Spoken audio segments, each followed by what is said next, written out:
No definitely అంటే I feel మధ్యలో వచ్చిన టైగర్ నాగేశ్వరరావు అండ్ ఈగల్ నాకు పర్సనలీ మిమ్మల్ని నాకు ఆ యాంగిల్ లో చూడడం నాకు చాలా ఇష్టం. కానీ బట్ ఫ్యాన్స్ జనాలకి అది అంటే కాదు అక్కడే ఆ సినిమాల విషయాలు ఏం ఆడుకుంటాను లేదు, దానికి ఇంకో ఎపిసోడ్ చేద్దాం, ఎపిసోడ్ చేయాలి అది. బట్ నా ఫేవరెట్ సినిమాలు అయ్యాయి, ఈగల్ క్యారెక్టర్ కానీ ఆ రెండు క్యారెక్టర్స్ నా ఫేవరెట్, నా కెరీర్లోనే like one of the best. నాకు నా ఆటోగ్రాఫ్ కూడా చాలా ఇష్టం. అది సూపర్ ఫిల్మ్స్, అందుకే పెద్దగా వర్కౌట్ అవ్వాలి.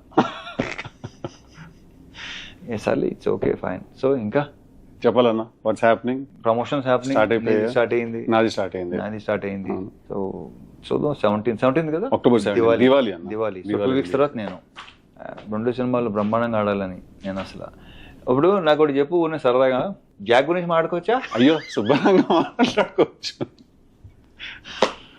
నాకు లైక్ నీకు చూడక ముందే అర్థమైందా లేదంటే ఇంకెక్కడో బేసిక్గా నాది ఏంటంటే నేను ముందే చెప్పేస్తా, మాక్సిమం 99% నాకు రిజల్ట్ అర్థం అయిపోతుంది.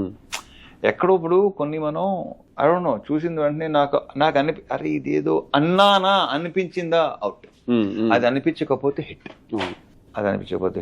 అది నాకు దీనికి అసలు ఫుల్ థరోగా ఎంజాయ్ చేస్తున్నా. ప్రజెంట్ కిషోర్ సినిమా చేస్తున్నా, అది ప్రయత్నంగా ఎంజాయ్ చేస్తున్నా. సో నాకు తెలుసు కదా, బాగా ఎంజాయ్ చేస్తాను. తెలుసు కదా, నేను జాక్ అంత ఎంజాయ్ చేయలేదని అనుకుంటున్నాను. అంటే హోప్ ఉండింది డెఫినెట్లీ, కాకపోతే ఎక్కడో అనుకుంది కన్వే అవ్వట్లేదు. అంటే ఇప్పటికీ I still be honest with you, నా ఐడియా నన్ను చాలా ఎక్సైట్ చేసింది. Idea super idea actually. అంతే సిద్ధు, మనకి ఐడియా భలే ఉంటే ఎగ్జిక్యూషన్ టైంకి మొత్తం అంతా ఫైనల్ ప్రొడక్ట్ సరికి అమ్మ అనుకుంది ఏంటి జరిగింది, ట్రాన్స్లేషన్ జనరేషన్ లాస్ ఏదో జరిగిపోతుంది కదా. సో ఐడియా చాలా ఎక్సైట్ చేసింది, but towards the end somewhere ఒక భయం అయితే ఉండింది లోపల. మీరు అన్నట్టు ఎక్కడో అనిపిస్తూ ఉంటుంది అంటారు కదా, అదైతే ఉండింది. నేను భయం అనేది ఎప్పుడూ లేదు అసలు.